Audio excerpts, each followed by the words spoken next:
আমার প্রশ্নটা হলো, নন ভেজ খাবারে কি পুষ্টিগুণ কম?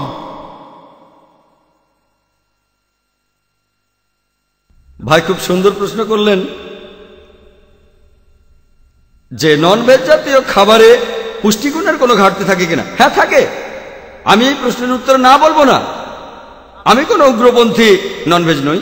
কম থাকে কার্বোহাইড্রেট, ভিটামিন সি, কিন্তু এগুলো ভেজ খাবারে বেশি পরিমাণে থাকে। নন ভেজিটেরিয়ানরা শাকসবজি খায় আর ফল অনেক পুষ্টিকর, ভিটামিন সির জন্য আমরা খেতে পারি।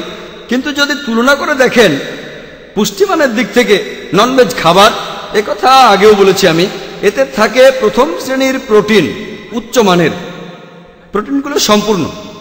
এতে প্রয়োজনীয় ফ্যাটি অ্যাসিড থাকে, আয়রনও থাকে। এরকম একটা পুষ্টিকর খাবার হলো ডিম। এখানে মিস্টার জাবেরি ডিমের বিরুদ্ধে অনেক কথা বললেন। একটা ডিমে আনুমানিক 6 গ্রাম প্রোটিন থাকে একটা বড় ডিমে। ডিমের অর্ধেক অংশ সাদা, আর এই সাদা অংশটাকে বলা হয় আদর্শ প্রোটিন। আদর্শ প্রোটিন, এটা দিয়ে অন্যান্য প্রোটিনকে বিচার করা হয়। এখানে সবগুলো আবশ্যকীয় অ্যামিনো অ্যাসিড পর্যাপ্ত পরিমাণে থাকে ডিমে।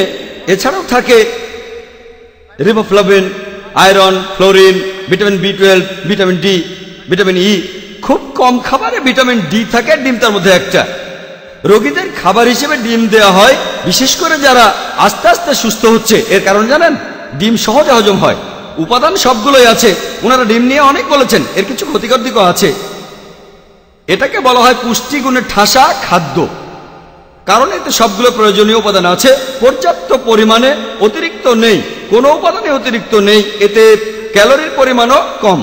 একটা বড় ডিমে মাত্র 70 ক্যালোরি থাকে, কিন্তু ভেজ খাবারে এই প্রয়োজনীয় অ্যামিনো অ্যাসিডের সবগুলো উপস্থিত থাকে না। ভেজ খাবার খেলে কি করবেন? সবগুলো উপাদানই খেতে হবে। একজন মানুষ ভেজিটেরিয়ান হয়েও সবগুলো উপাদানই পেতে পারেন।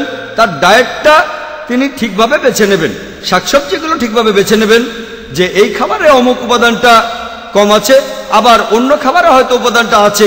সঠিকভাবে যদি এভাবে বেছে নেন আর তারপরে খান, তাহলে ঠিক আছে। নন ভেজের ক্ষেত্রে যে কোনো নন ভেজই খান, সেখানে এই সমস্ত উপাদানগুলো কম থাকে না। আশা করি উত্তরটা পেয়েছেন।